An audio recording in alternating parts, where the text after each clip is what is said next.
The ultimate master of ज़हराडस। तीसरी किस्त। उन्वान: छुपे जज्बात और बेकरार हकीकत। ज़ारा की दुनिया। ज़ारा की ज़िंदगी में कोई कमी नहीं थी। वो सल्तनत की सबसे कामयाब कारोबारी औरतों में शुमार होती थी।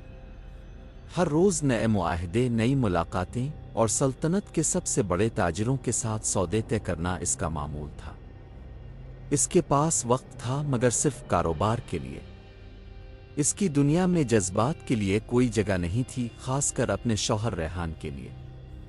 अगरचे वो रेहान से शादीशुदा थी, मगर उसके लिए ये शादी सिर्फ एक जिम्मेदारी थी, एक ऐसा रिश्ता जो उसके वालिद की ख्वाहिश के मुताबिक तय पाया था। वो ना रेहान से मोहब्बत करती थी ना नफरत, वो सिर्फ गैर जानिबदार थी।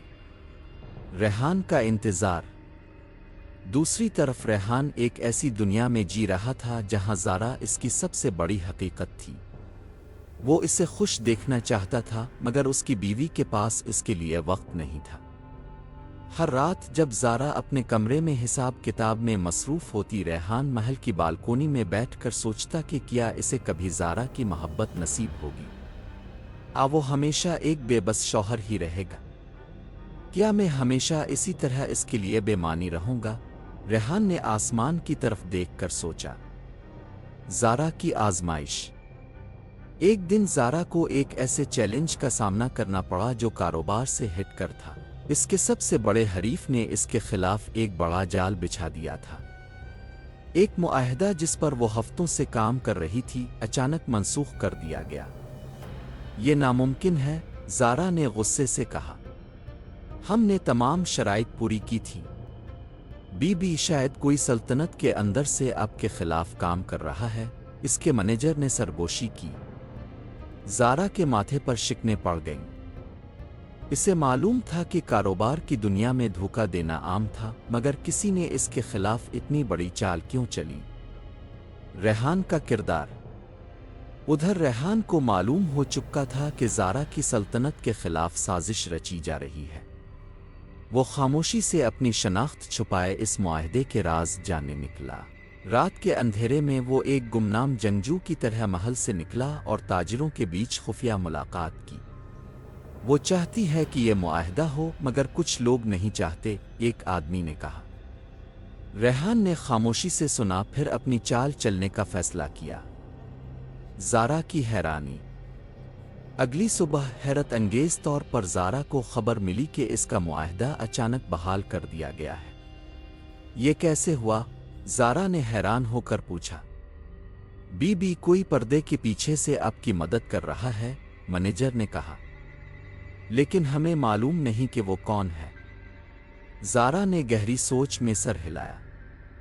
ये पहला मौका था जब इसे महसूस हुआ कि कोई इसके लिए चुपके चुपके काम कर रहा था। ज़ारा की बदलती सोच।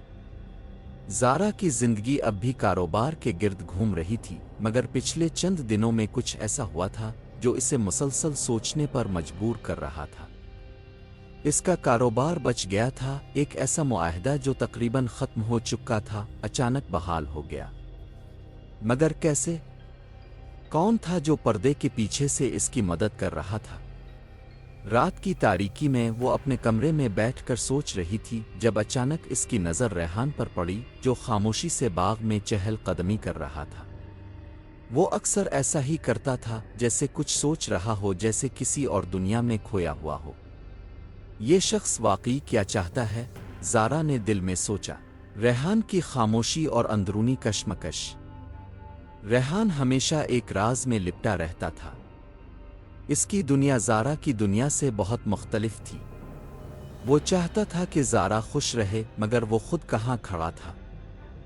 क्या इसकी अपनी कोई शनाख्त थी? वो हमेशा एक बेनाम साए की तरह ज़ारा के पीछे ही रहेगा। रेहान का फैसला। अगली सुबह रेहान ने महल के खुफिया रास्ते से बाहर जाने का फैसला किया। इसे अपने सवालों के जवाब चाहिए थे। वो अब मज़ीद इंतज़ार नहीं कर सकता था। ज़ारा ने इसे महल छोड़ते हुए देख लिया। कहाँ जा रहे हो? इसने हैरत से पूछा। रेहान रुका। इसने ज़ारा को गौर से देखा और धीरे से कहा, शायद मुझे खुद को पहचानने का वक्त आ गया है। زارا کو سمجھ نہیں آیا کہ وہ کیا کہنا چاہ رہا تھا، مگر پہلی بار اس کے دل میں ریحان کے لیے کچھ تجسس پیدا ہوا۔ محل سے باہر کی دنیا۔ ریحان پہلی بار محل کی دیواروں سے باہر جا رہا تھا، جہاں ایک ایسی دنیا تھی جس سے وہ ناواقف تھا۔ وہ جاننا چاہتا تھا کہ سلطنت کے عوام کیسے رہتے ہیں۔ وہ جاننا چاہتا تھا کہ آخر وہ کون ہے۔ ایک پرانی سرائے میں بیٹھا وہ لوگوں کی باتیں سن رہا تھا۔ کچھ لوگ بادشاہ ازمیر کے حق میں تھے، جبکہ کچھ کا خیال تھا کہ سلطنت کو ایک نیا حکمران چاہیے۔ یہ بادشاہت زیادہ دن نہیں چلے گی، ایک شخص نے کہا۔ کہیں نہ کہیں کوئی ایسا ہے جو اس بادشاہت کو ختم کر دے گا۔ یہ سن کر ریحان چونکا۔ وہ سمجھ چکا تھا کہ زہراڈس کو خطرہ ہے، مگر یہ خطرہ کتنا قریب تھا۔ کیا زارا کبھی ریحان کی قربانیوں کو سمجھے گی؟ کیا ریحان اپنی حقیقت کو جان سکے گا؟ جاننے کے لیے اگلی قسط دیکھیں۔ اس قسط میں بس اتنا ہی۔ اگر آپ ریحان کی کہانی سننا اور دیکھنا چاہتے ہیں تو چینل کو سبسکرائب کریں، ویڈیو کو لائک کریں اور کمنٹس میں اپنی رائے دیں۔